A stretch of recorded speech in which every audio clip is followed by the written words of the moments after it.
Hey guys, today I'm going to review the Scuf One, the new Scuf controller for Xbox One. This is the first Scuf controller that I have owned, and in this video I will talk about what I like about it, what I don't like about it, and the features that I got.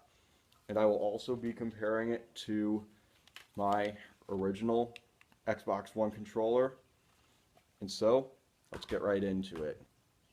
So looking at the front of the controller, you can see that it has a digital green camo design, is what it's called on the website. That just makes it look cooler. It's not really a big deal when you're playing the game, but when you notice it sitting on your desk, you just look at it and say, wow, that is an awesome controller. Another feature is that the thumbsticks are different than the original 360 or Xbox One. These aren't control freaks, they're the Scuf thumbsticks. Um, they offer them in concave or domed in three different lengths: short, medium, or tall. What I did was I went concave medium for the left and right domed medium for the right. And another feature on the front, and probably the last one, is the green LED that it has. Goes nice with the color scheme, looks awesome, much better than the white LED. Let's move on to the back of the controller. So on the back of the controller, we have a number of different things going on at the same time. The first feature that I will talk about is the paddles on the back. And what the paddles do is they mimic the ABXY buttons on the front. Um, you can get the option of having two or four. I just got four because why the heck not? This is A, B, X, and Y. So it's A and X on the left and B and Y on the right, and that will be very useful for me because since in Call of Duty I play on the default layout, so I can just drop shot, jump shot, reload, swap guns, all that stuff. Or if I'm playing Titanfall, I can just jump, jump, jump, jump, jump, all without taking my thumbs off of the thumbsticks, which is very nice. Second feature that you noticed is the Scuf Grip. It's like a military grip that they spray on the back of the controller. It feels nice in your hands. It helps a little bit when your hands sweat. You can get the option of having like this pro grip that Scuf has on this single panel right here. And the final feature of the Scuf One is that it has trigger stops in it. So if you notice, this depresses only like part of the way, as opposed to the original Xbox One, which depresses all the way in. It's very beneficial for shooters because this could be a shot, that whole motion,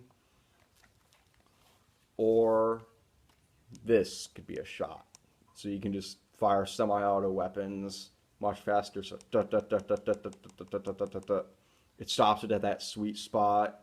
As far as I can tell, it's perfectly set the way it is. You can pop off the back panel and adjust them, which is nice, as opposed to the 360 Scuf, where they were like screws that stuck out, and then like once they're in there, they're in there. You can't take them off, so you can remove them for different games. But I like the way it is. Really nice feature, because one of my major weaknesses in Call of Duty is I always like aim and then start shooting.